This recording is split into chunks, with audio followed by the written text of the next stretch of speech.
Welcome to our meeting, January 27th, 2026. Meeting agenda at 7 p.m. Pledge your allegiance, please.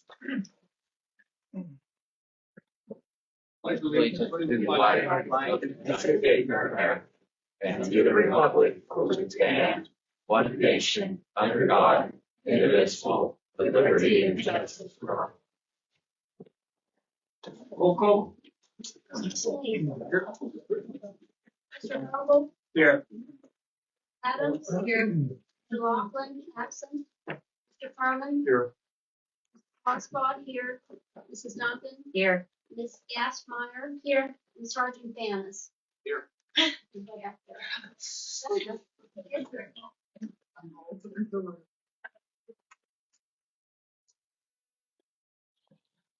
Okay, 3 or more members of the Board of Supervisors were together for the following occasions, which were executive sessions, informational meetings, or township-related events.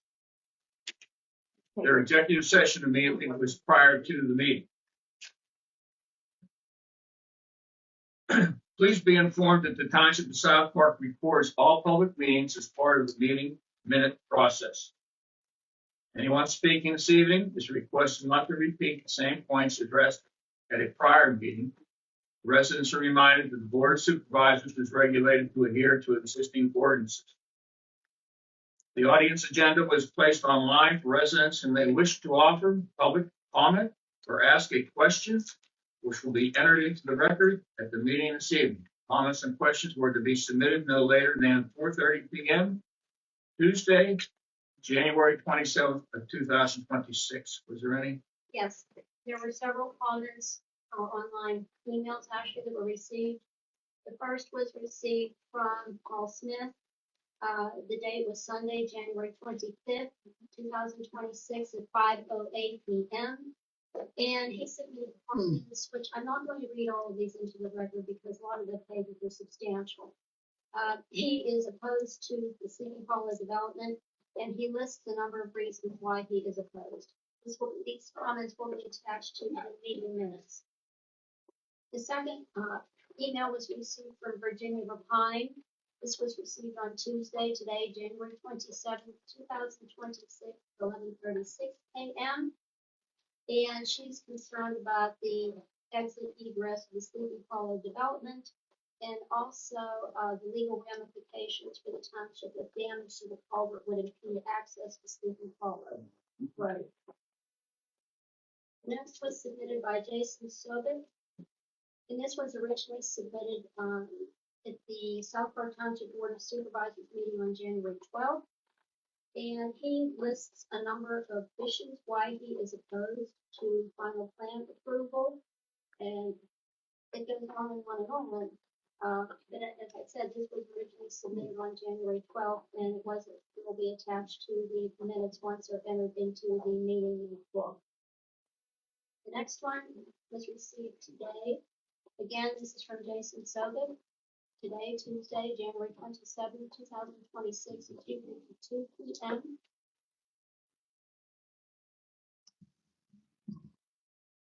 Can you hear me now? A little better. Yeah. All right, let me move closer. I'm sorry about that.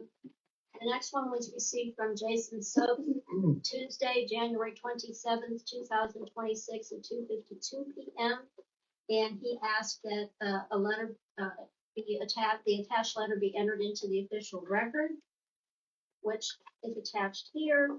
And he's concerned about the township-owned culvert at Stoltz Road and Sleepy Hollow Road with regard to those stamped structural engineer load rating methodology, and so forth. So this is entered into the public record as well. The next was received from Bonnie Gildea. This was received today, Tuesday, January 27th, 2026 at 2:53 p.m. And she asked that her letter, and there are a large number of attachments here, be entered into the public record, and make sure that the Board of Supervisors, it is provided to the Board of Supervisors, which they are aware of all of these emails that were sent. And she has significant concerns about Majestic Woods, which she outlines in her letter. And as I said, there are a significant number of attachments as well. The next email was received from Ted Sobek. That was received today, January 27th, 2026 at 4:11 p.m. And he asked that this letter be distributed to the Board of Supervisors, which I did, and also entered into the official public record, which it will be.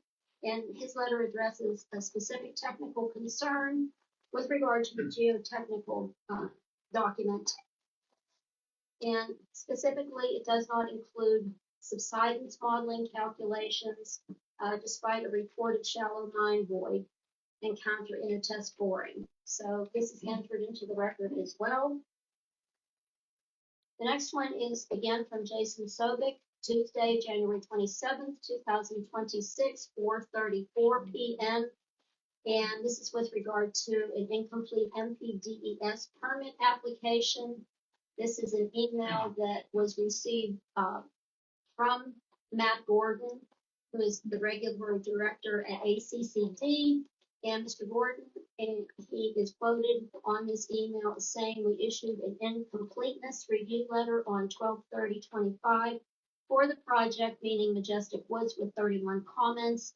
The applicant has 60 days from that date to respond. The final email was received from Julia Gunn today, Tuesday, January 27th, 2026 at 4:23 p.m. And she addresses the gravel trail that was mentioned throughout this, and her concerns about the way it was proposed, and that it is in a depressed area, which will result in trapped water and unfavorable conditions for the ground underneath. So that concludes all of the submittals that I received, Mr. Chairman. Okay, thank you. Number 3, call on the people, issues not related to Majestic Woods. Over here on this side, anybody? No one? Anybody on this side here? Okay.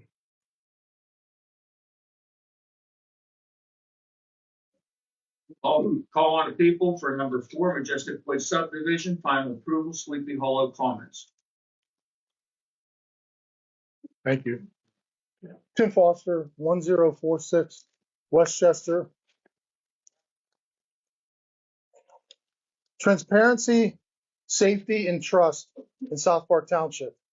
What we've uncovered through our right to know request should concern every resident of South Park Township.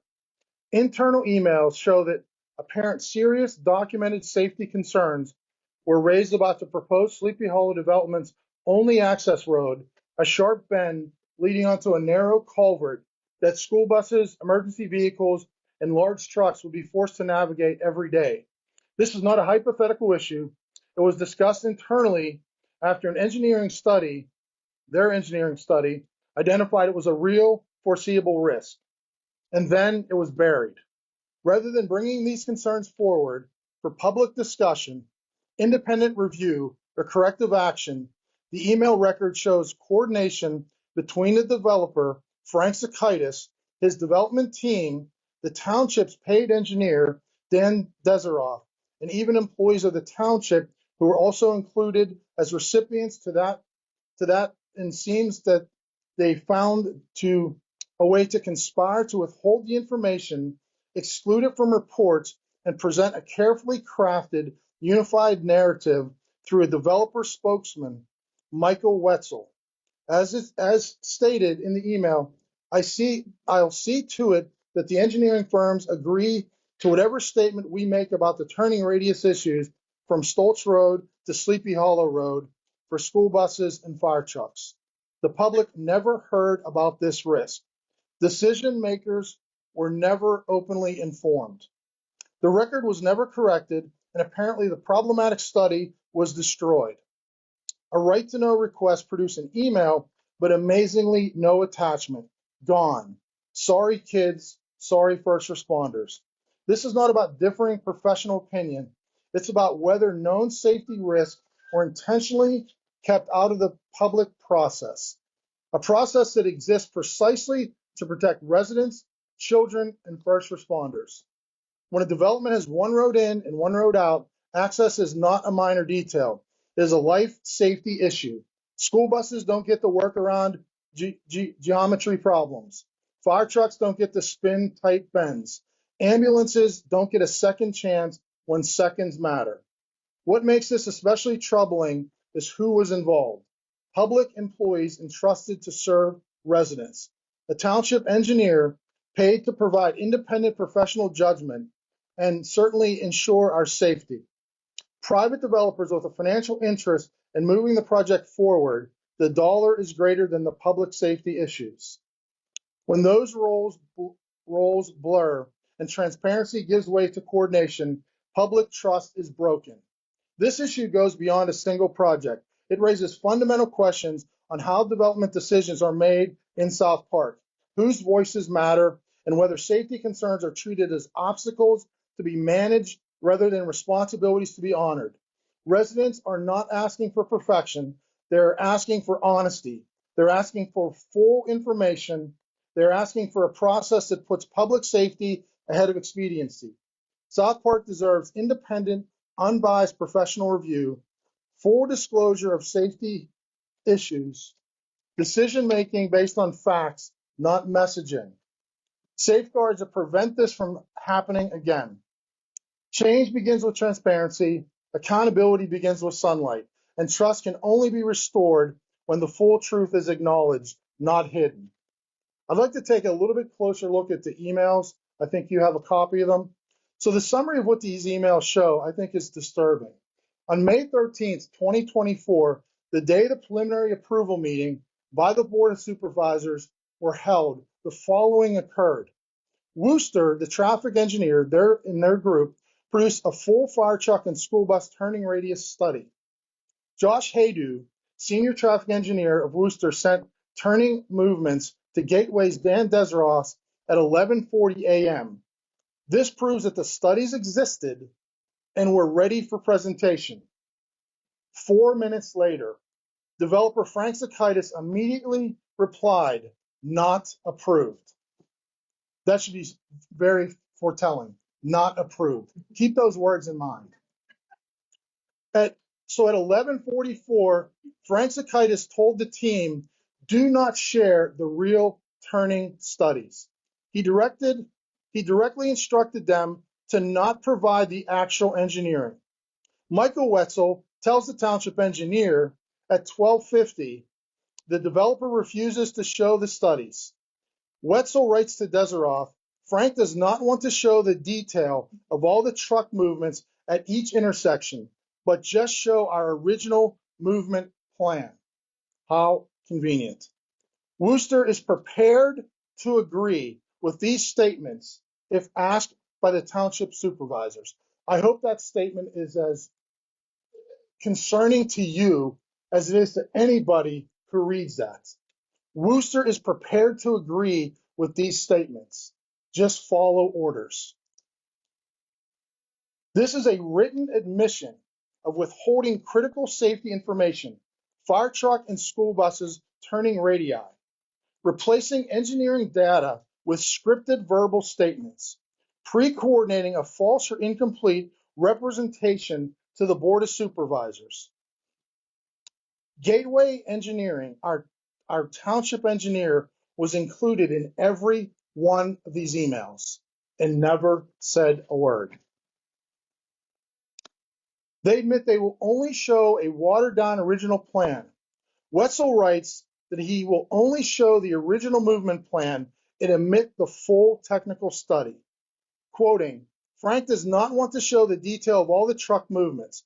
I will state in my presentation that our traffic consultants studied the turning movements, but they will not show it. This means they would claim to have done all the analysis, but not actually provide it. This is misleading and undermines the township's review process. The developer and engineering team pre-coordinated a story to tell you, the supervisors.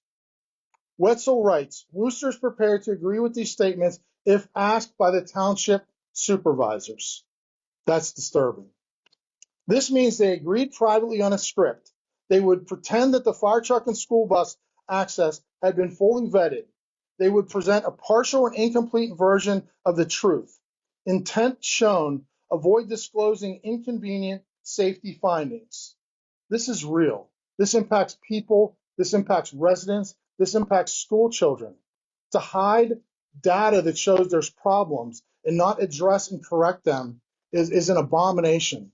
I have no words to even describe that. I was shocked when I read this email exchange.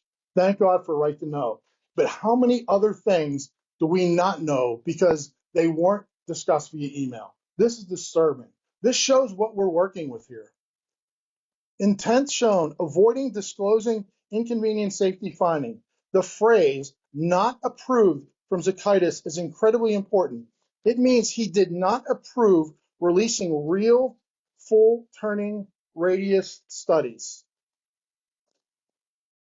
He blocked the consultant from giving the township the real engineering information. He likely considered the real analysis damaging to their case for approval. Given the known constraints, Sleepy Hollow Road, narrow cross-section, non-compliant intersection turning radii, the substandard bridge and culvert, steep approach geometry, it is extremely plausible that the full turning radii showed school buses and fire trucks could not safely access the subdivision. Why is this a major issue for the township? Withholding critical information violates our SAUDO. Township ordinances require the applicant to submit all engineering studies relevant to health, safety, and welfare prior to approval. Fire apparatus access and school transportation safety are core life safety elements. Material representation during the public hearings telling the board that our traffic consultant studied this and everything is okay, and you remember those words, I hope, while withholding the actual analysis is a material misrepresentation. The township engineer, disturbingly, was also involved in these emails and apparently this plan. This undermines the integrity of the May 2024 preliminary approval itself. If the board's decision relied on incomplete information, withheld safety studies, and pre-scripted claims not supported by evidence, then the approval was not made on the basis of substantial evidence as required by the Pennsylvania Municipality Planning Code. This can constitute grounds for rescission or denial. Under Pennsylvania MPC and SAUDO, false or misleading information during the approval process, withholding required engineering studies, preventing the township engineer from reviewing necessary data, all constitute grounds for denial or rescission. The keynotes of evidence, Zakaitis refusing to let the real traffic study be showed.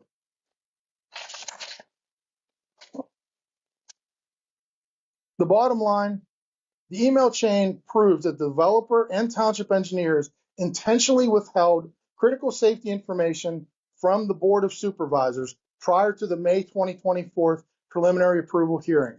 This is documented written evidence withholding required engineering documents, obstructing township review process, pre-coordinating misleading information, controlling the township, minimizing or concealing unsafe turning conditions, intentionally shaping a false narrative at a public hearing. This is a strong evidentiary finding to deny this development. Thank you for your time.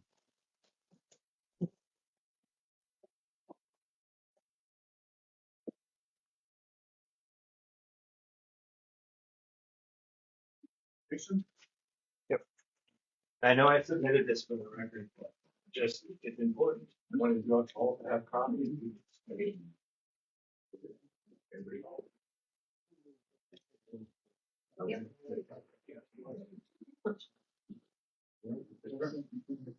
Okay, so before I get started, I received an email from Matt Gordon, Regulatory Director at Allegheny County Conservation District, regarding the NPDES stormwater permit application that the developer states they submitted on the date of the Board of Supervisors meeting in December. And Mr. Gordon, when asked about the status, says a general PAG02 NPDES for construction stormwater discharges is under review. So it was submitted as a general permit. We issued an incompleteness review letter on 12/30/2025 for the project with 31 comments, and the applicant has 60 days to respond. They have not submitted a complete NPDES permit application. There are 31 incompleteness comments. They don't have the NPDES permit, which was a condition of preliminary approval. And additionally, they applied for a general permit. This site does not qualify for a general permit. It qualifies for an individual permit. And I'm confident that that is the decision that ACCD and DEP will come to at the conclusion of their review.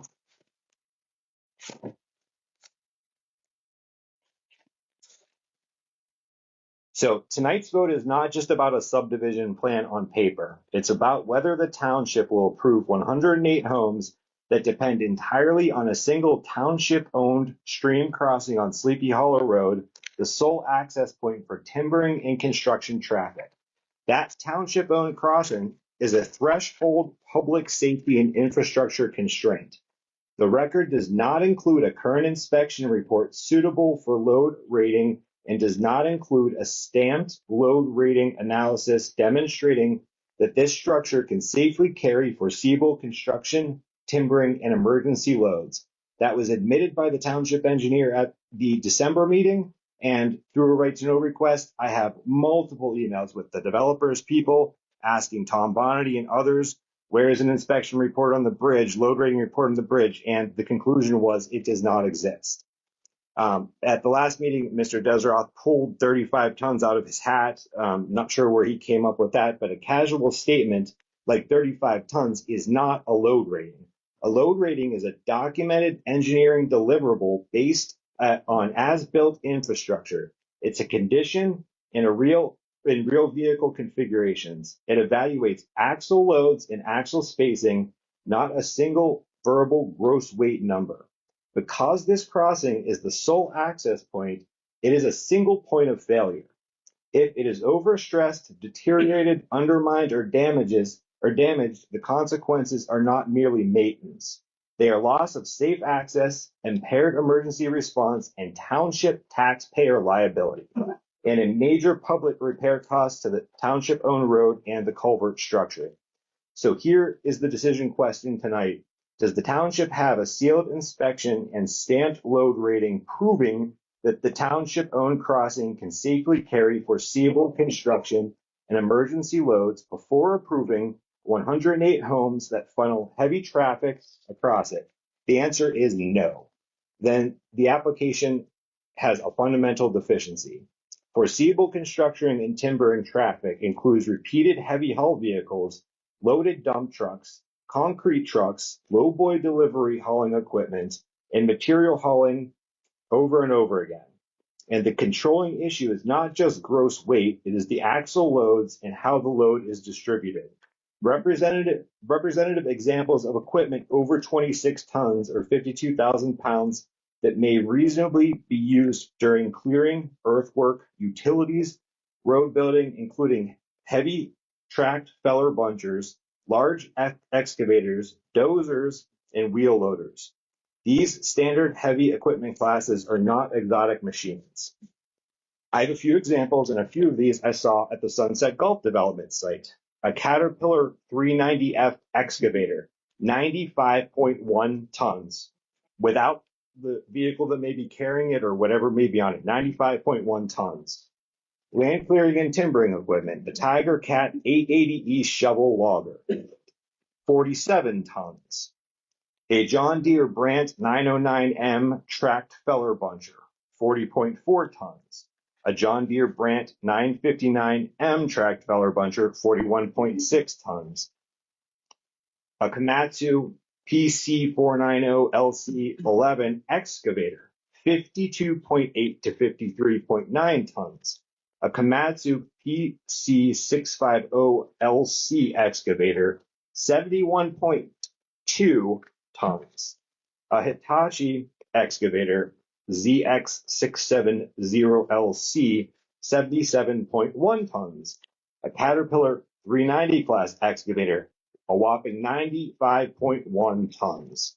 And these aren't vehicles that will be driven here. They will be on a truck or something, bringing them to the construction site, with that culvert being the only point of access. A Caterpillar D9 class dozer, 55.1 tons. I could go on and on and on. But I won't. The appropriate standard process here is straightforward and should be required before any approval that relies upon this sole access crossing. A current inspection suitable for load rating, including photographs and measured defects, deterioration, deformation, cracking, joint separation, settlement, and evidence of scour undermining. Verification of as-built conditions that control capacity, structure type, materials, dimensions, end treatments, and critically cover depth and support conditions. A stamped load rating delivered by a qualified engineer, accepted evaluation methods evaluating real construction vehicle configurations and emergency apparatus, and producing clear allowable limits or enforceable restrictions. A load rating report should be funded by the developer because the development creates the traffic demand and the risk to the township-owned asset. Until those documents are available, exist and are available for public review, approving a plan that depends on this single access point is not responsible engineering and not responsible governance. I won't go into detail on everything that I've covered at past meetings, but a brief reminder on some of those issues. Threshold procedural defects. Preliminary approval was rescinded by ordinance because the developer did not formally accept the conditions in writing within 30 days as required by our saldo. Utility authorization and safety dependencies not cured. The plan depends on relocating a utility pole at Sultan Sleepy Hollow Road, but the developer has not produced written utility authorization. I asked their engineer at the December meeting if they had permission to relocate the telephone pole, and his answer was no. The record also remains incomplete on site distance and safety governance or safety compliance at this intersection. Issues must be resolved in the engineering record before final approval. Road and bridge feasibility and right-of-way constraints remain unproven as filed. Required profiles, cross-sections, construction details, and right-of-way easement documentation demonstrating a compliant 24-foot cartway and feasible improvements at the controlling crossing intersection are not fully documented, where a bridge or culvert structure stream crossing is the controlling constraint. Feasibility must be proven before final approval, not assumed. Allegheny County Economic Development's letter contains the right-of-way bridge problem is not engineered as filed. ACED states Sleepy Hollow Road's right-of-way is approximately 33 feet versus the township standard 50 feet. And widening the cartway to 24 feet is proposed. ACED states the drawings were not submitted as part of the road profiles, and no details were provided as to how the bridge over Sleepy Hollow Run will be improved. Now the developer is saying they're not going to do anything to the bridge. They're going to relocate a telephone pole. They didn't have permission at the December meeting. I'm not sure if they have it now. ACED further notes the road is very narrow with limited room to widen without considerable excavation. The bridge appears not capable of widening to 24 feet without replacement, Because the bridge is at the intersection and is the sole access point, any damage or blockage can render the site inaccessible to emergency vehicles. Record integrity and turning movements, Tim mentioned that. Geotechnical mining subsidence risks remain unquantified. Undermined conditions and mine void issues have been identified. Subsidence modeling calculations and sealed mitigation design with objective acceptance criteria are not included as filed. The stormwater NPDES permit remains outstanding. Permitting and agency coordination remain under final review. Final approval should not be granted while this remains unresolved. And today we found out that their application was deficient. And the NPDES permitting process, because an individual permit will be required, could significantly change stormwater management plans, among other things. The Planning Commission recommendation. Finally, I urge the board to give substantial weight to its own Planning Commission, which voted twice not to recommend approval. Please listen to your Planning Commission. For the reasons above, including the absence of sealed inspection and stamped load rating for the sole access township-owned crossing, I respectfully request that the board deny final approval as filed. I also urge the board to give substantial weight to the Township's Planning Commission, which voted twice not to recommend approval. Thank you.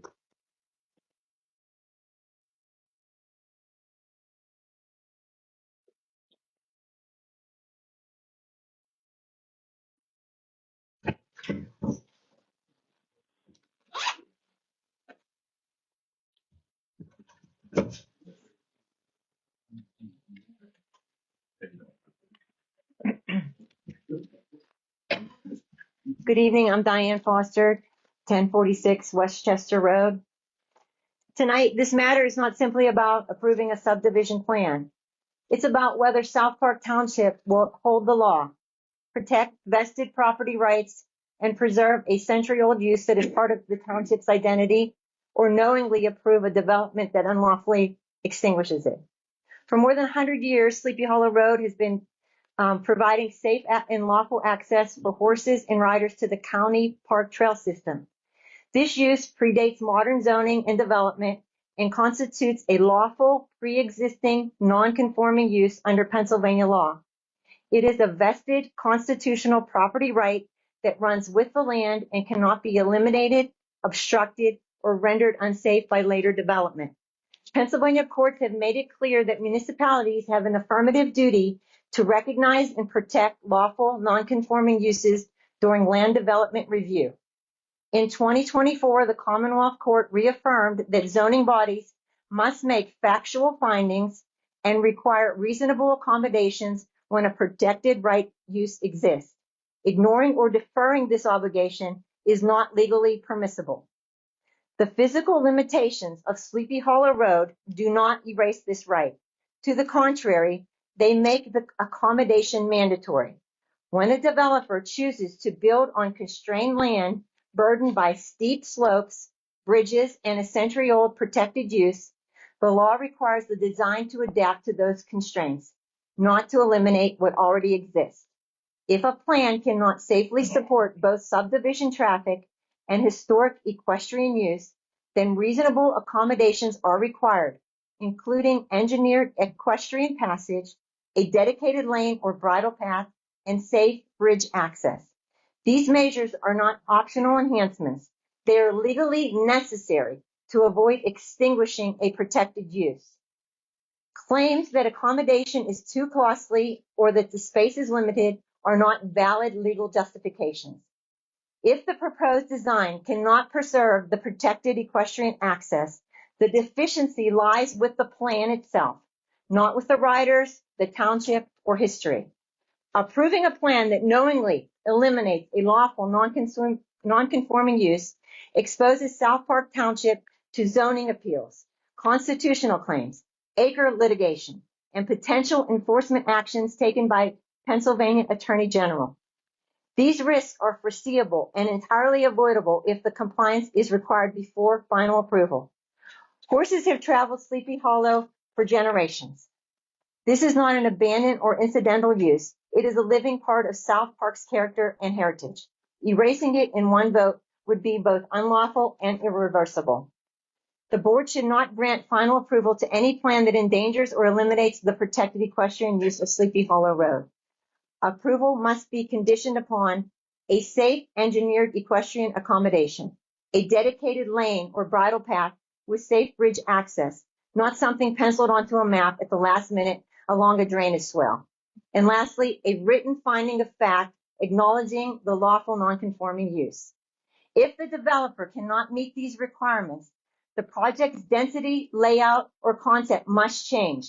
That outcome reflects the reality of developing constrained land, not a failure of governance. Sleepy Hollow Road is more than pavement.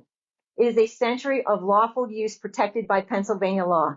The township has both a legal and moral obligation to preserve it. Mr. Snee, after so many years of public service as a policeman and an elected official, how can you approve a plan with so many known and foreseeable risks to the public and first responders? Mr. Vogel, as a firefighter, how can you approve a plan with so many known and foreseeable risks that will no doubt endanger both residents of these homes, visitors, and first responders? Ms. Adams, Ms. Duncan, and Ms. Gatzmeyer, as women and active, community-minded leaders, please do not let your first meaningful vote define you as willing to overlook our ordinances and public safety, dismiss resident concerns, or accept long-term financial consequences that will burden our community for generations. This decision will leave a lasting mark on our township, shaping its character, its future, and its sense of place. Our family's future depend on you making the right choice. Will these dire and clearly foreseeable issues and consequences that you will be responsible for become your legacy for this and future generations to remember you by? And lastly, please, let us not lose sight of the fact of the impact of this development on our precious South Park buffalo. They have called South Park home for almost 100 years, and this development is 560 feet away. Thank you for your time.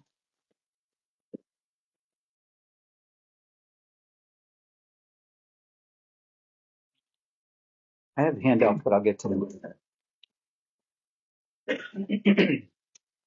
Good evening. My name is Thomas Priano. I live at 1020 Old Post Road. I have lived there for over 10 years. My property abuts the Sleepy Hollow property along the southwestern border. Before I get to my main comments, I would like to make a point about the reaction the residents in attendance at prior meetings have had when Mr. Wetzel erroneously calls Stoltz Road Schultz Road.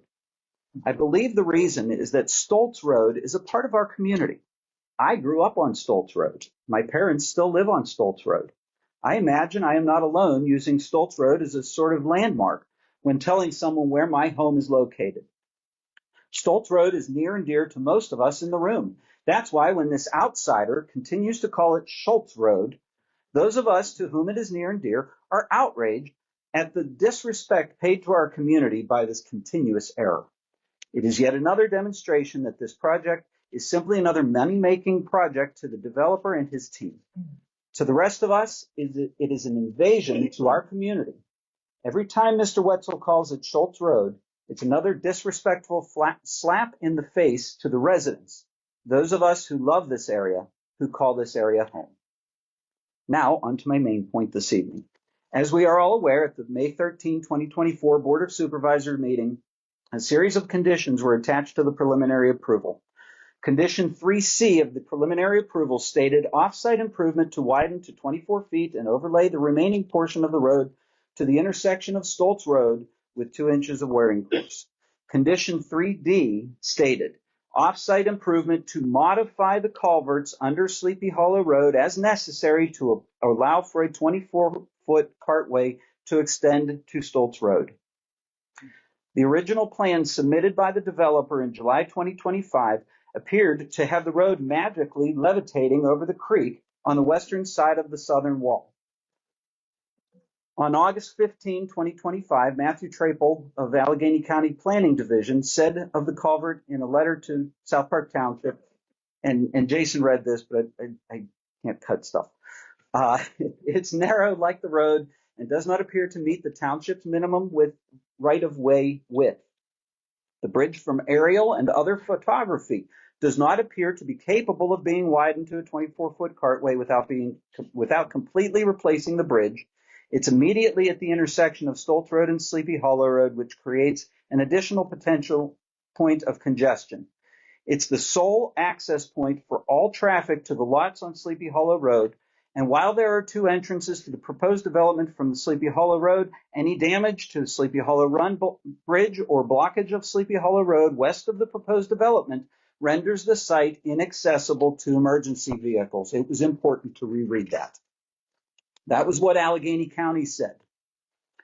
An October 1st, 2025 letter from David E. Wooster and Associates to Mr. Bonity in response to the county's review of Majestic Woods subdivision plan states the following. The bridge width is 27 feet from end wall to end wall, and the developer proposed a 24-foot cartway between the end walls. The developer plans on keeping the end walls as is and aligning the road so that the lanes stay within the end walls. The culvert is 51 feet from the intersection, which will allow for vehicles to be on Sleepy Hollow Road in both lanes with unobstructed queuing length. This is the case for all dwellings already on the road. No improvements are proposed. Does it seem like they're talking about two different regions? One that Allegheny County is viewing and one that the developer is viewing? This brings me to a question this evening. Has the developer submitted detailed, up-close drawings to the township for the plan for Sleepy Hollow Road to cross the culvert?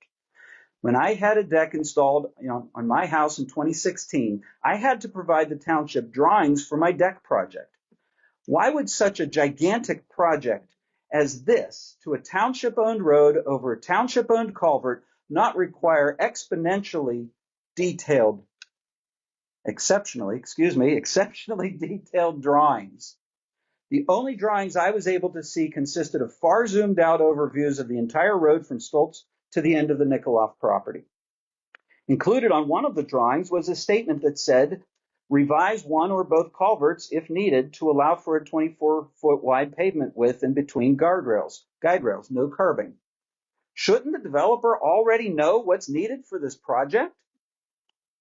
Isn't that the entire point of presenting plans, to know how you're going to do things, to prove what needs done and how you're going to accomplish it? Jim Converse, whose home is right at the culvert, had a drawing done, a complete detailed drawing of the culvert area of Sleepy Hollow Road. I'd like to share that drawing with you folks this evening. If I can do this without knocking everything down. Okay.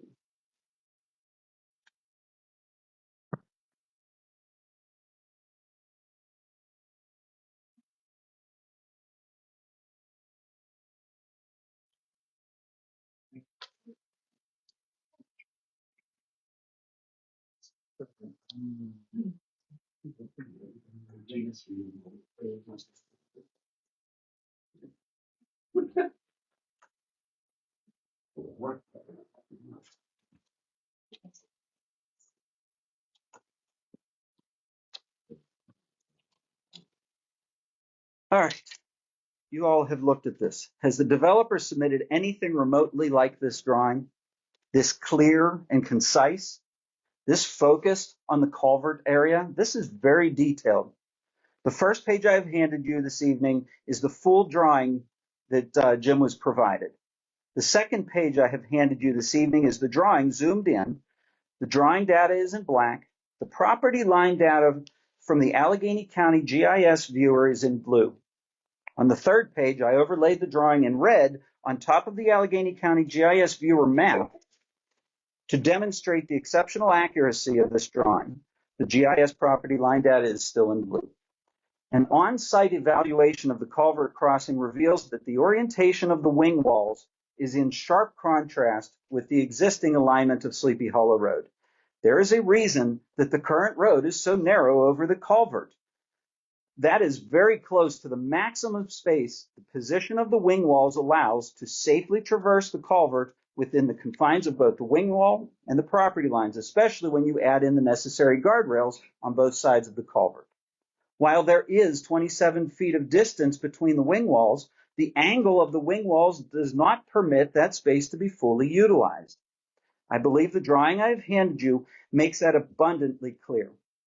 To put a 24-foot wide roadway over the culvert, the developer needs to either widen the culvert significantly or take the roadway beyond the confines of the easement into private property on both sides of the road. The second option will still force a rather sharp bend on the west side of the culvert. And although a slalom course like that would be a lot of fun in a sports car like my Camaro, in reality, it would undoubtedly become a pinch point, either causing damage to the wing wall or potential head-on collision accidents by vehicles attempting to navigate from Stoltz Road toward the new development. Vehicles such as the family minivan, pickup trucks, school buses, fire trucks, snow plows. Too soon? The drawing makes it evident that widening the culvert, which condition 3D of the preliminary approval calls for by using the term modify, would be the only way to safely and reasonably connect a 24-foot wide Sleepy Hollow Road from the development to Stoltz Road. Looking at the drawing I've handed you, how is it possible to put a 24-foot wide road over an existing culvert and stay within the existing wing walls and easement without creating an unsafe series of curves? As for the developer's engineer citing this being the case for all dwellings already on the road, there are only 4 houses and a small office building currently on the road. There is a major difference between that and adding an additional 108 homes this developer is seeking. Proposing no improvements is absolutely unacceptable. That response from the developer's engineer was to Allegheny County's review of the plans back in July of 2025. It is my understanding from the previous meeting that the final revised plans have not gone back to Allegheny County for further review. Is this a situation of don't ask questions you don't want answers to? When pressed by the county and the township's engineer for details of how they would accomplish the original apparent magical levitation of the road over the creek, they changed their plan to what is currently proposed: no improvements. We all know that magic does not really exist. Rather, it is illusion, a thing that is or is likely to be wrongly perceived or interpreted by the senses. Remember, the developer has not formally and in accordance with our township ordinance accepted the conditions of the preliminary approval. Could it be that the developer is setting up the township to bear full responsibility of widening the culvert area? After all, if acceptance of the conditions was never made in accordance with our ordinances, and the township goes on to grant final approval despite the conditions not being fully met, can the developer claim that he never actually accepted those conditions and the township gave him final approval? Do not allow yourselves to be fooled by the developer's illusions. We've seen that illusions with what Tim shared. Illusions trying to fool you folks. Do not allow them to fool you. In May of 2024, I mentioned a court case where this same developer attempted to sue Canonsburg Borough because they blocked off a borough road the developer was using without permission of the borough to access a property he was developing in the neighboring township. The judge ultimately dismissed the case and said that the developer's disregard for the rule of law in Canonsburg was troubling. All of this begs the question, why is the developer not widening the culvert? Is this another example of this developer cutting corners to save himself money? We have seen the effects of this developer's cost-cutting efforts in the past. They have had devastating effects, and this likely would be no different. Failure to require the developer to modify the culvert now will only cost the township a significant amount of money in the future after it becomes evident that modification was truly the only viable option. And that means the taxpayers will be left paying for this. As a taxpayer in South Park Township, I do not want to pay for something the developer shortcut to add to his profit.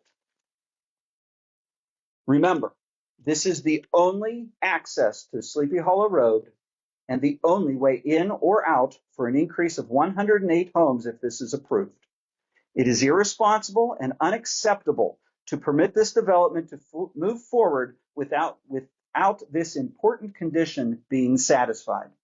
With unsatisfied conditions existing, there is no other option for the township but to reject this final approval request. So, coupling this information I have shared with the points my fellow residents have shared, I am calling on the South Park Board of Supervisors to vote to reject this final approval this evening. Thank you for your time.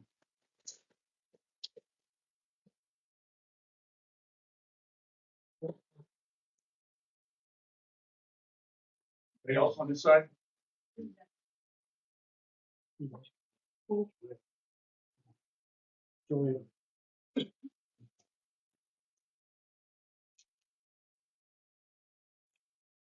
Hi.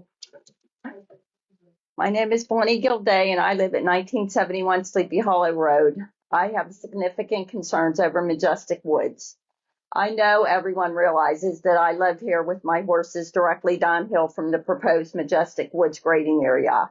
I have attended and provided public comment at all planning commissions and board of supervisors meetings regarding Majestic Woods and have spoken and sent emails about the effect this development will have on my life. I have made numerous requests that you require this developer to take added measures to protect my horses from noise contaminants, soil erosion, overwhelming flow of water, heavy with chemicals and contaminants running straight into my pastures. The soil survey above my property is listed as GUD, 15 to 25% slope. The stormwater management plan states the feasibility analysis shows that the site has the potential to manage the stormwater per the ordinance. Not reassuring to me at all. But still, there are no buffer strips, no diversion ditches, no retention basins, nothing. Absolutely nothing at all. Not to mention no separation from the abundance of these new homes that will be located directly above my horses, my home, and my property. I have every right to be concerned for my home and horses. It's not like this developer hasn't caused landslides and floodings on past developments. We all are aware of the multiple litigations that Northwest Land LLC Frank Sakaitis has had. And what about Gateway Engineering's involvement with Majestic Hill's massive landslide in North Strabane Township?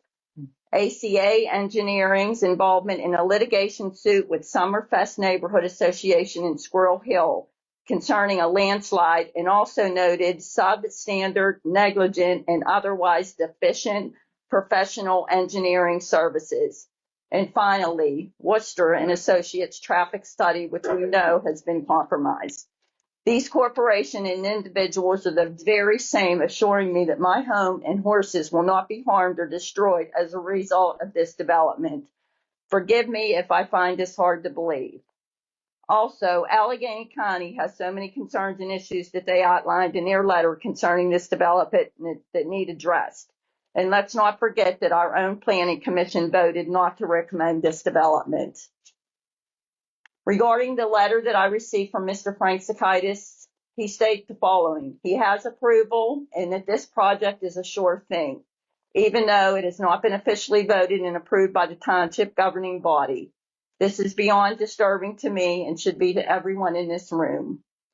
Also in the letter, he says, I would also like to point out the development will proceed either way and your cooperation is not mandatory. This statement speaks for itself. This letter is regarding the widening of Sleepy Hollow Road. I have major concerns about the altering of the front of my property, and I do not have a clear understanding of what exactly has been decided as far as widening the road and what this will entail for the front of my house. The current road in front of my house varies from 14 to 18 foot wide with a steep embankment on the opposite side of the road. The letter stated that an 8-foot high wall and fence was required, but now the developer is proposing barely a wall. This sudden change raises serious concerns for me. The original engineering assessment appeared to recognize the need for a substantial structural protection. Without it, I am deeply worried that my property could be at risk of erosion or even collapse onto the roadway over time. What transpired between the Wetzel team and Dan Deseroth to make such a drastic change? But besides from my concerns, the most fundamental requirement for any new neighborhood is safety. Majestic Woods, as it is being called, is a large-scale residential development with single access across a small covered bridge. This is not safe access. A narrow roadway, not up to township standards, is again not safe access. Steep drop off on one side of the road, not safe access. Our residents regularly walk Sleepy Hollow Road with their children, not safe access. They ride their bikes with their children, not safe access. We walk our dogs. We ride our horses, not safe access. School buses, garbage trucks, moving vans, utility trucks, and emergency vehicles, far from safe access. A development of this proportion is simply too large for Sleepy Hollow.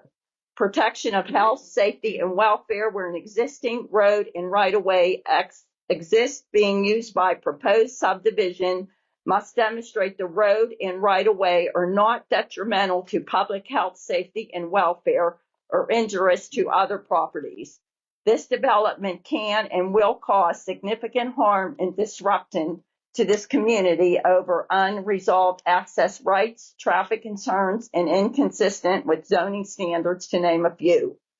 You are potentially adding 1,000 additional vehicles a day on Sleepy Hollow Road that will compromise every person's safety. In the conclusion from Worcester, the proposed Majestic Woods residential development in South Park Township is not anticipated to impact traffic operations in this study. No roadway improvements recommended. Another issue that directly affects me is the acre law. What this development is proposing is inadequate. We now have safe road access to travel down Sleepy Hollow, and what they are proposing is no access from the entrance of Sleepy Hollow Road to the end of Nikolai's property. This could prove disastrous. With the volume of traffic coming over the bridge and riding along a narrow road with a 15-foot drop-off, if a car gets too close or the horses get spooked, they are surely going over that hillside. And the trail they are suggesting is a threat to both horse and rider. An 8-foot easement up a steep embankment without proper footing, making the proposed trail completely useless once the horses' hoofs create ruts and sinkholes, thus making the trail too dangerous for horse and rider. Again, our access now is a safe, flat, half-dirt road to access the park. And what they are proposing is a no-access bridge, a narrow road and a steep embankment, and a steeper trail with no footing. I would also like to point out that I have an email from Gary Carmen that I would like to read concerning the horses and the property in question. I am Gary Carmen, and my mother gave me that property in 2014 prior to my father, Fred Carmen, owned the property until he passed away, and it went to my mother, then to me.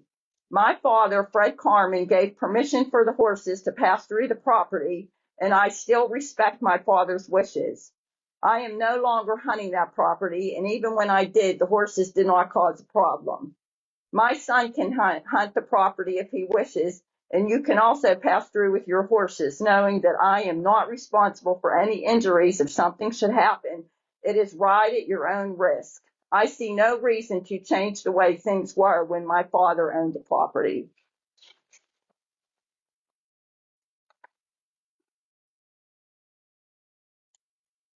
As a property owner at 1971 Sleepy Hollow Road, everything I love, my home, my horses, and my land, sit directly below this site. This plan is incomplete, unstable, and unsafe from the single access covert to the width of the road, the geotechnical reports, the potential flooding, the grandfathered horses, the flawed traffic study, and all the safety concerns. As supervisors, you have a legal duty to protect residents, which extend to development approval. Please prevent this development from causing significant harm and disruption to our community. This board has my future in your hands. You'll dictate what happens to me for the rest of my life. If I get flooded, it'll be a financial disaster, losing my home and my horses. Please listen and understand what your vote yes tonight means, and think about the proposed development and all the issues that all of us have brought up and the potential negative impact this will have on all of us. Thank you.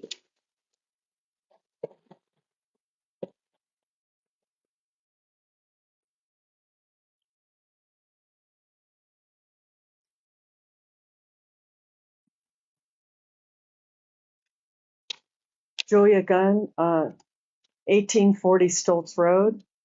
And I'd like to add to Bonnie's comments.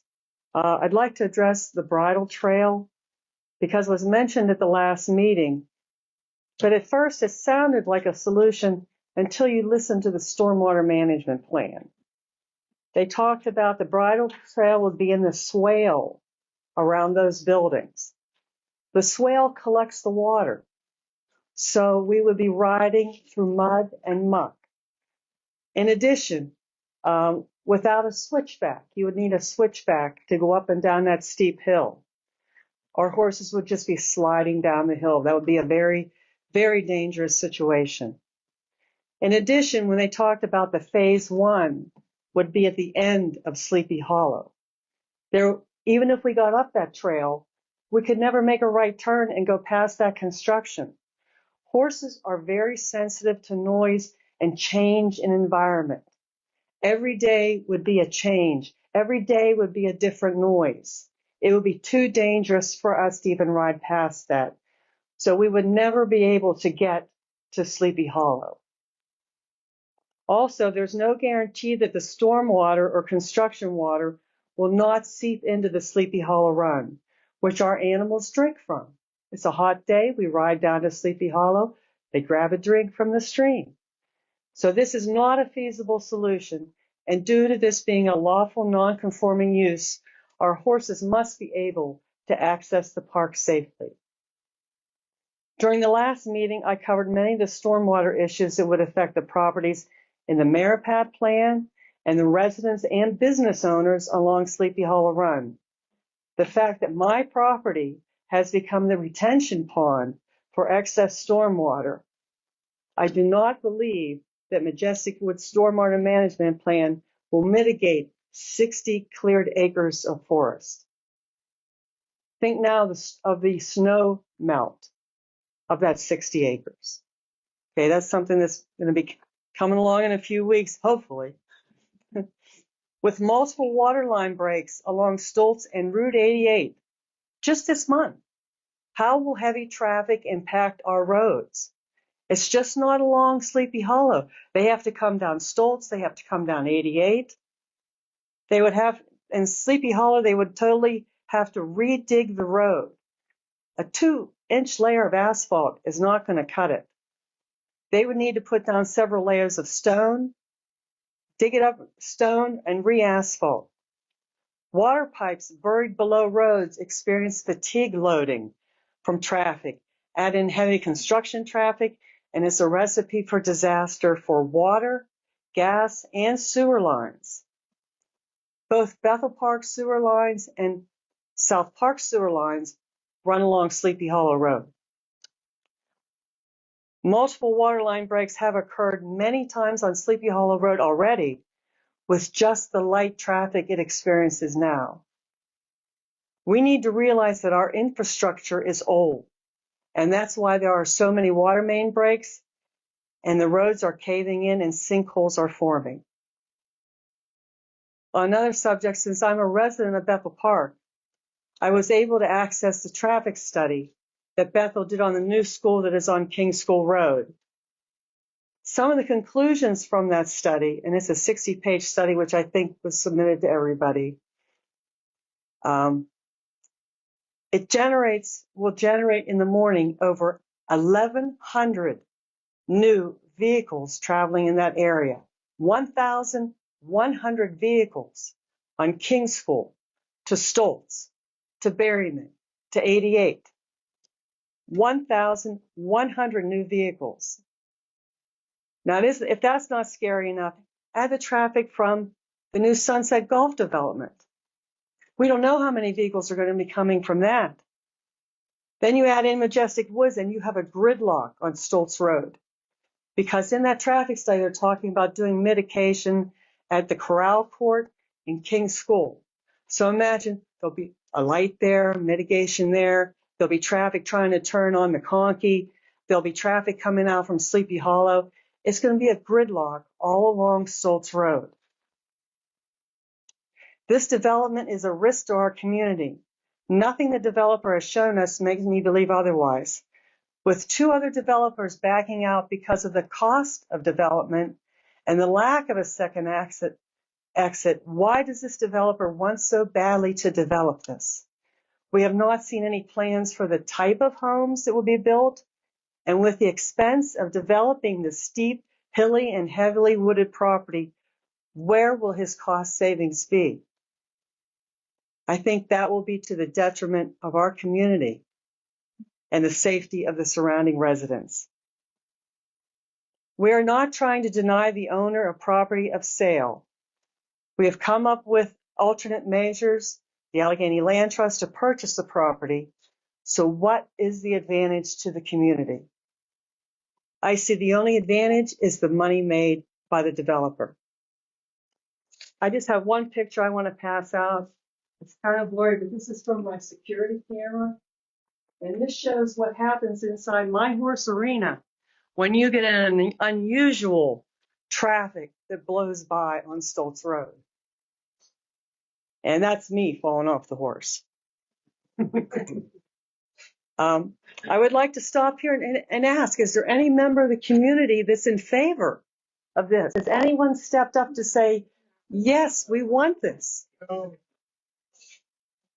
I'm asking the supervisors to deny this final approval to save this very important ecological border to our county park and continue the over 100-year legacy of horses riding in the park. Thank you for your time.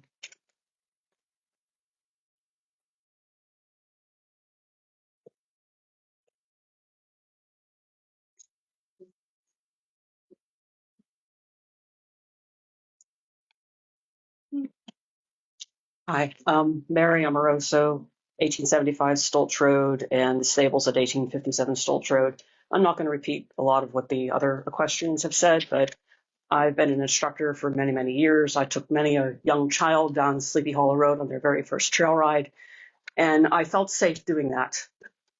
The first time they set foot on a road, a child and a pony are both nervous. And you add 1,000 cars and a bottleneck, where are we going to go? The developer has suggested a trail, but that trail only starts at the Nikoloff property. What do we do with the first 500 feet or so from my property down to Bonnie's property? What happens when the bus backfires or a siren comes? Where do we go? The road is narrow now. We can ride side by side now, but if someone comes the other way, we have to go single file.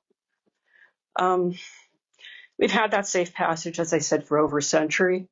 I've had about a half a century myself riding it safely. Who's going to maintain that trail that the developer is suggesting as well and make sure it's only for horses? But as Julie said, once the rain starts, we're not going to be wanting to ride that trail because we're going to be sliding downhill and the horses won't like that at all. I've mentioned in the other meetings that Section 3103 of the Motor Code states that every person riding an animal or driving an animal-drawn vehicle upon a roadway shall be granted all of the rights and shall be subject to all of the duties applicable to a driver. In other words, we have the rights of cars. We also have the rights and responsibility of a car. So we have to drive slowly in bad traffic. We have to pull off if an ambulance comes. But we're not going to be able to do that with all this traffic. I wanted to show a picture. This picture was shown at the last meeting. This is my truck on Sleepy Hollow Road. And you can see there's no room for their vehicle. I also wanted to point out, I'm going to point out one more thing before I share it. You also want to point out dents on there where the guardrails get regularly abused by the cars.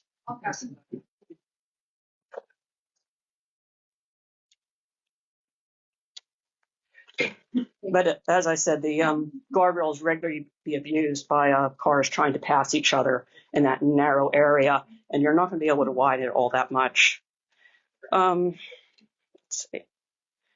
Mostly I'm just going to point out, as others have pointed out, that your own planning commission voted twice not to recommend this plan, and you appointed them to study this type of situation in detail and advise you for the best interest of the township. And they said no twice. I'm asking you to vote no on this final approval. I chose to live in South Park. I wasn't born here. I'm still considered a newbie 25 years later. But I chose to live here because of the woods, because of the beauty, because of the animals. because of the wildlife. And I'm asking you to vote no. This developer will destroy those majestic woods. And once he's through, the trees will be gone. There's no way we'll get them back. So thank you. Please vote no.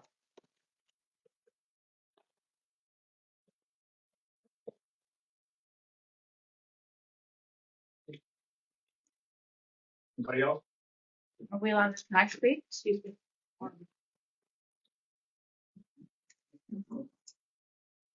My name is Sheila Pacheska. I live at 3110 Chevy Drive. And I'm here tonight because in 2024 at a planning board meeting, Mr. Deseroth was asked whether or not the traffic study was complete. He said it was. He was not speaking the truth. Whether or not it was a mistake, I don't know. But he omitted the Bethel Park Elementary Center. The PennDOT regulations, guidelines call for completeness and reliability of the traffic analysis being relied upon, and planned and permitted developments and any committed transportation improvements that will be in place so that the future conditions reflect known approved changes.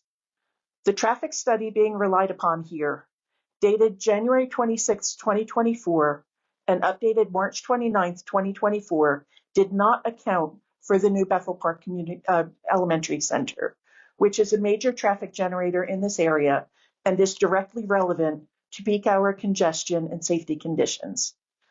The municipal approval record for that elementary center shows that on May 22, 2023, Bethel Park Council Committee meeting, direction to prepare a resolution for council.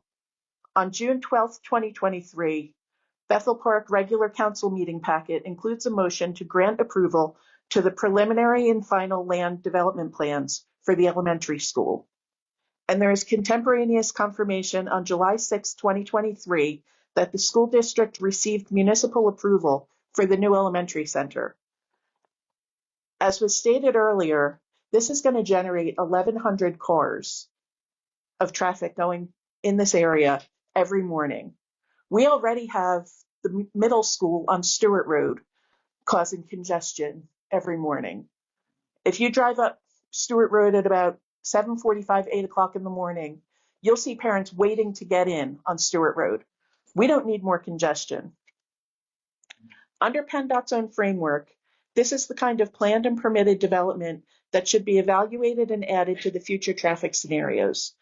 Because the traffic study did not incorporate this known approved project, the board does not have a defensible basis to rely on it as proof of safe, acceptable future traffic conditions. At minimum, the traffic analysis should be corrected and rerun with the elementary center traffic included. Otherwise, you are voting on a future conditions analysis that omits a major approved trip generator. I do have for you, if you want it, the PennDOT impact study guidelines. No.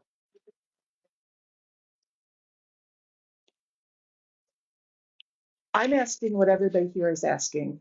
We're all here because we love our community. We're all here because we want our community to be safe. We want our children to be safe. We want our first responders to be safe. We just want a safe community. We want what we have, and we don't want to lose this to this development. I'm asking that you please vote no on this development. Thank you.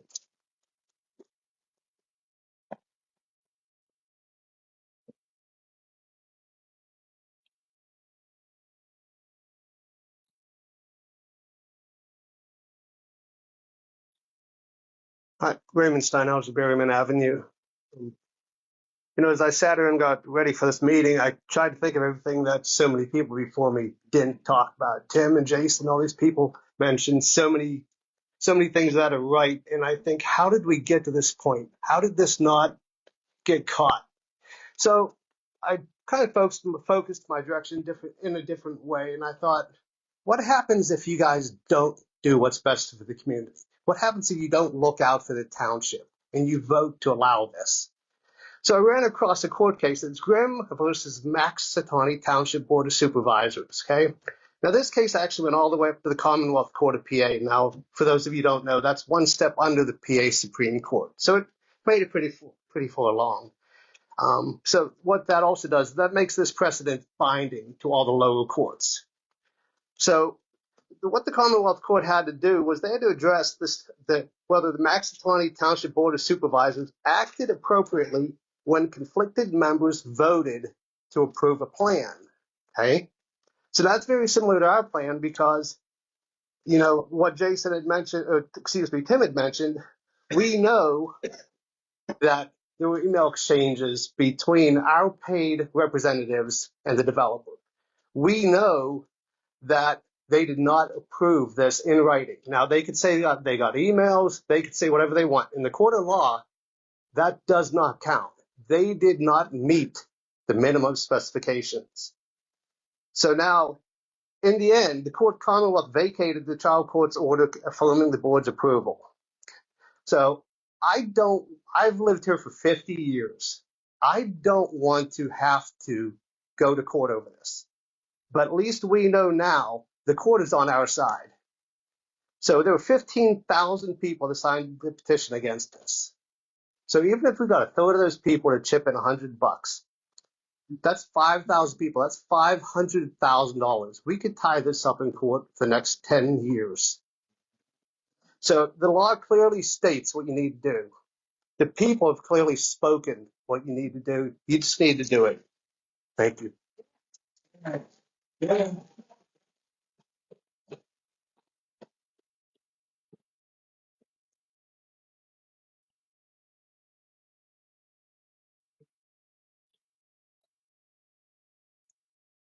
My name is Ricky Turner. I live at 1928 Stoltz Road. That's 8 houses down from Sleepy Hollow. My wife, Penny, and I, we've lived there for 31 and a half years.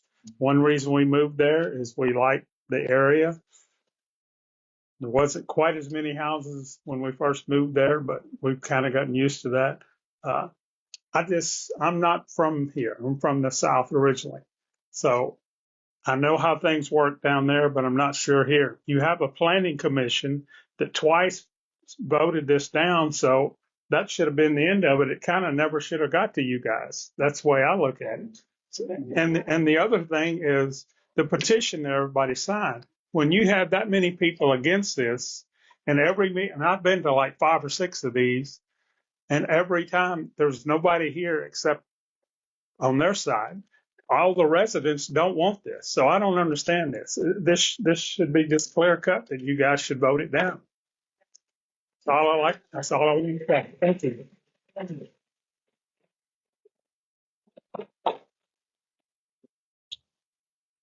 Bill?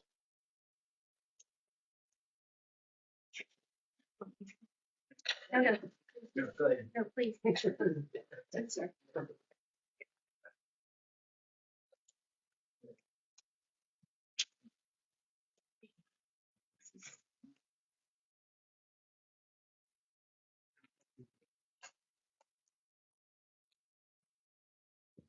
My name's Bill Emmert. I live at 1910 Riggs Road. I'm a distance from this property. However, I am a resident of the township. Have been since 72. I've been listening to all this stuff. The audience has a lot of very knowledgeable people indulging and digging up some of this information that they've been presenting. At the last meeting, there were several opportunities for the developers' representatives to counter remark on some of these things that were brought up. Instead, they chose to say nothing. And why? Well, I think part of the reason is if you look at the presentations that they've given so far, they have said nothing. There's a lot of drawings, but they mean nothing. The bridle trail's a good example. The right-of-way, the restrictions on the weight are good examples. So, my point is, I would like to see this voted down. Now, as a resident and a property owner, I have a property myself, which I'm entitled to sell. That does not mean that I'm entitled to go out, even if I would have inherited a property, and declare it a, what's it, Key Largo? Or what do you call it? Mar-Lago. Excuse me. I mean, you can't expect to inherit a woods which has been used for 100 years or so by horses and the squirrels and expect to get that kind of return on it. That would be like me asking the township to do something different with my present zoning or something to increase the value of my home, which is probably around 300. And I'd like to really get around $1 million for it. But I don't think you're going to be very receptive to my request. Nor do I think you should be receptive to any other request. Take a view of that property as it stands today, as if you were the seller. What would you reasonably expect to be able to do with it? And it's obvious to me, like somebody had just reported to recently, there's been 2 developers left the thing. Why is one of them hanging on, hoping to push this thing through, which, as far as like Trump would say, with a bunch of fake information. So please vote this down. Thank you.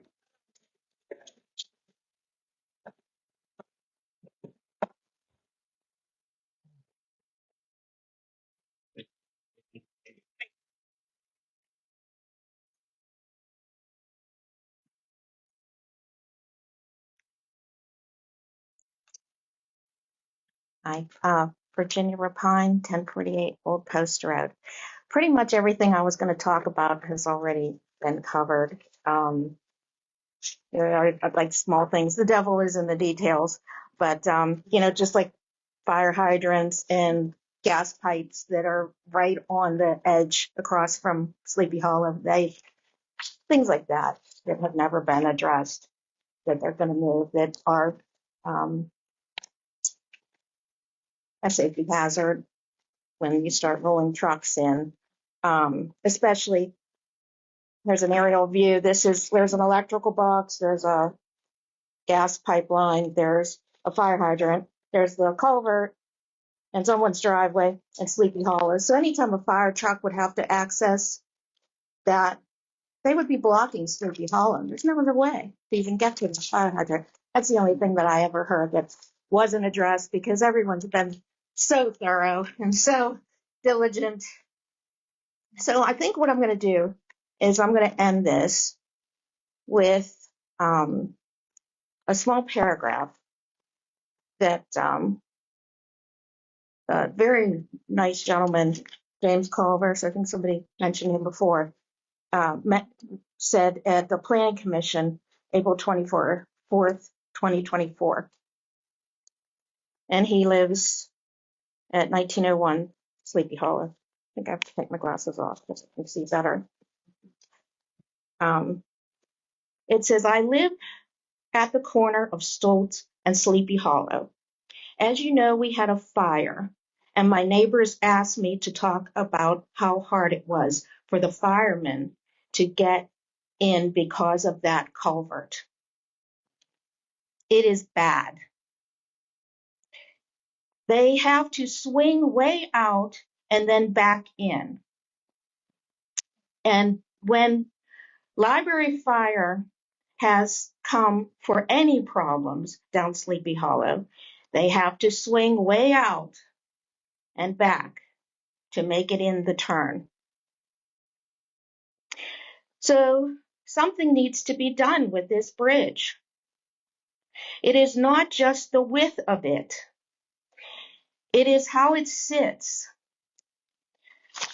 and the adjoining telephone pole and the guardrail, which are all beat up. We've gone through that.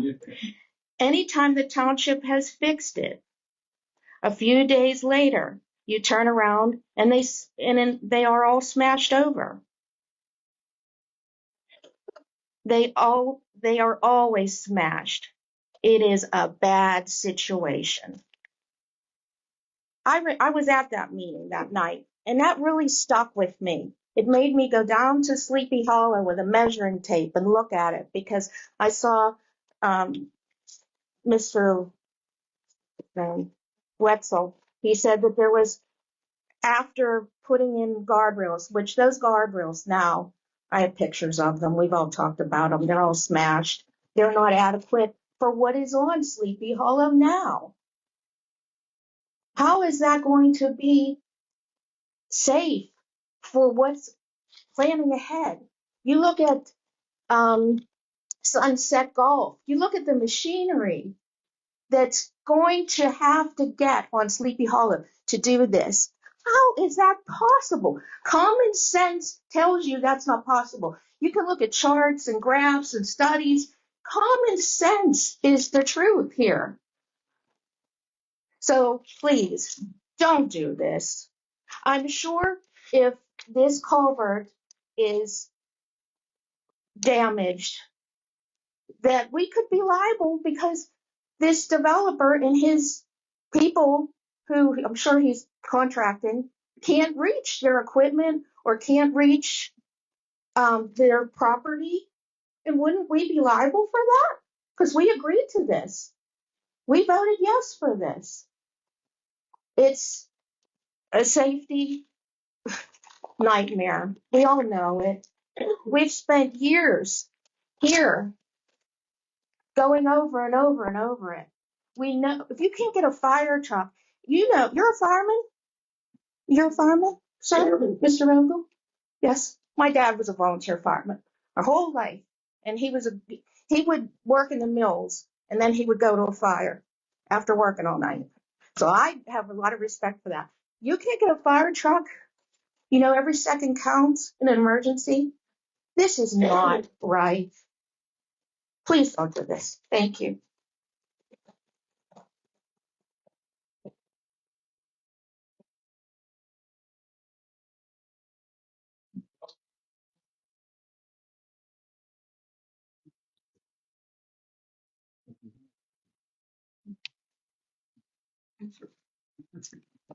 First, I just want to ask if after giving the preliminary approval, if the builders did everything that they were supposed to do that you asked of them.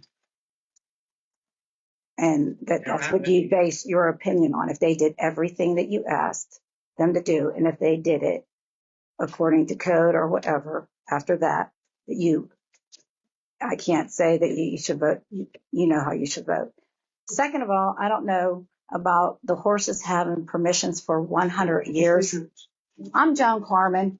I own the property. The horses having permission to go on that property for 100 years.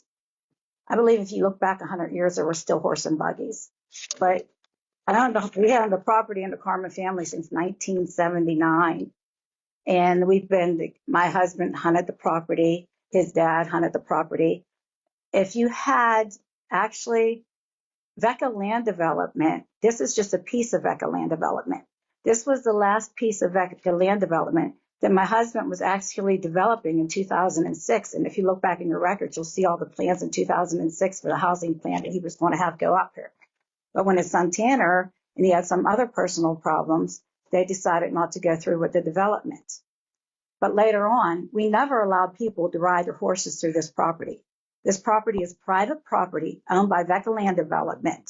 It is not community property. It is not South Park's property. It is our property. People are up here, and I get it, worried about saying things about the buffalo. Look back at the buffalo. There was 200 acres of land bought for these buffalo. Research it. Where's their land at? You have them on 11 acres. If you care about the buffalo, everything around them's been developed. 200 acres of land. Where is it? I don't think development bothers the buffaloes, but that's been out of there. But that only took me 5 minutes to research that and how to feed them also.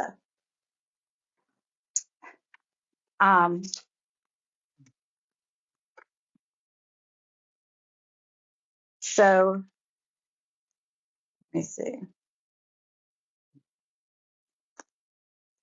And honestly, if I bring in the plans of what Vecca land development is, a lot of these people are living in the houses that Gary and Fred Carmen built right now.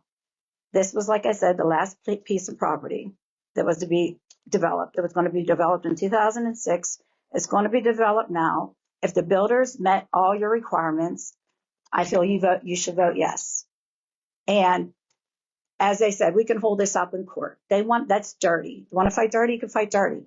You have to have my vote to sell this property to anybody. I didn't say I'd sell it to the county. The trees are mine. Everything is mine. I could do what I want with that. I could do what I want with that. And you know what was the saddest part about this was? They're worried about disturbing the buffalo. When Gary's son was blown up by a car bomber, the only refuge he had, he loved that property because they went there every year. He has it marked down in books how many deer he shot, everything else, him and his son. He has post-traumatic stress disorder and brain injuries. He wanted peace of mind on that property, and that's where he hung out at. Looking back at Gary's emails to Fred Carmen and son, and his son calling him, because people kept riding their horses through the property. Okay? Do you know what that does to someone who had just been injured the way he was injured? He's a war hero. He's a veteran. They didn't care about him, but they're worried about the buffalo. They care. This is not. And I have another question is this doesn't go through here and it does go to court and you win in court. And I know our developers were kind enough to even put in a path for the horses and everything else. If this does get approved in court, they're not required to do that. Are they only required to do what is necessary for that property? They can take that out and everything else out if they wanted to. That would be a big loss if it gets approved in court. And did anybody else state their opinion about this property prior to 2006 or on January 6th? Was the opinion already stated on the property and how they didn't want it or they wanted it? Was it already stated aloud at one of these meetings? Is everyone here okay to vote on this? And is everyone here ready for a lawsuit too? So am I. You could be ready for it, but you got to realize something. It's my vote too that is needed by the Vecca Land Development to agree with them. I'll leave this property on the market. I will not let it go because it's unfair. I live in the United States of America. We bought this property. We're allowed to sell this property. There's nothing wrong with it. They're not worried about the buffalo. They're not worried about their horses. They're not even worried about veterans. They're worried about it decreasing the value of their own homes. That's all this is about. They want to look at the park. Well, they're not allowed on my property. They're not allowed to trespass. I'm saying it here on record. Do not trespass on my property. Do not take your horses on my property. I already asked officers to warn everybody. The next thing, I'm going to ask them to take the next step and find them.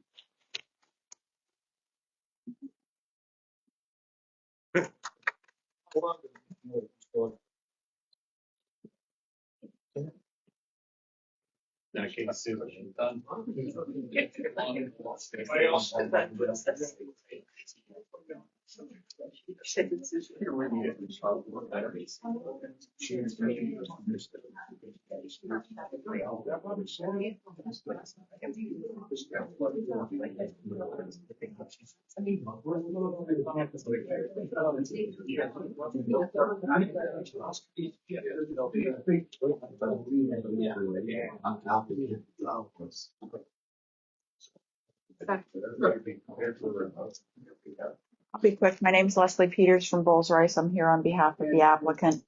Couple things. The use proposed is a use by right in both the R1 and R2 zoning districts. All of the township staff and all of the township consultants have acknowledged that the final plan before you meets all ordinance requirements. The Pennsylvania courts have determined that a municipality may not deny a plan based on a failure to have third-party permits and approvals. I think that's all we had. I think that establishes the record that I need to establish. If you have any questions, we're happy to answer. Ask a question. Did you get permission to relocate the utility pole? Do you have it? I'm not here to answer your questions. I'm here to answer. Okay, I guess that's a no. Just like that MDS permit application. Again, it's a third party. It's a condition of preliminary approval. It is also a third party. It's a condition of preliminary approval. I can do this all day. Okay, number 5, action on final approval, Majestic Woods subdivision, Sleepy Hollow Road. The motion is needed to approve, deny, granting final approval for the project identified as the Majestic Woods subdivision to be located on Sleepy Hollow Road, being lot block 771-F-75 as proposed by the developer, Majestic Woods LP, and if approving with the following conditions. A, developer must sign and record the operations and maintenance agreement as per the Township Stormwater Management Ordinance Appendix A, and must enter into an agreement, ownership and escrow for storm sewers and or stormwater management systems for facilities per section 1903.50J prior to the onset of construction activities. B, cost estimate for site indemnities, bonding both for public and private improvements must be submitted for a review and approval by the township engineer, and the developer must execute the developer's agreement and post financial security for the improvements to develop the site, including the offset improvements to Sleepy Hollow Road, in addition to and bonding of conditions of existing culverts under Sleepy Hollow Road.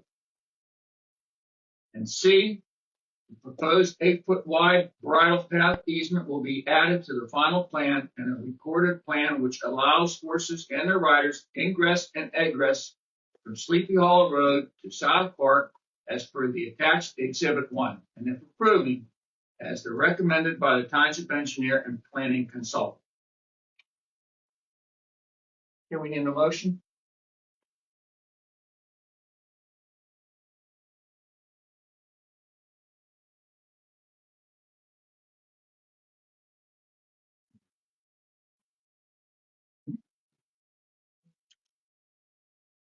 I make a motion to deny Majestic Wood final subdivision land development application as final approved and authorized by the solicitor prepared and issued written decision in accordance with the decision of the board of supervisors.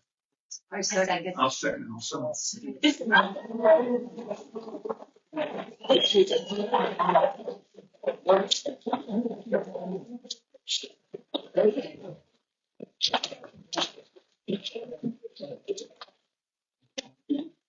All in favor?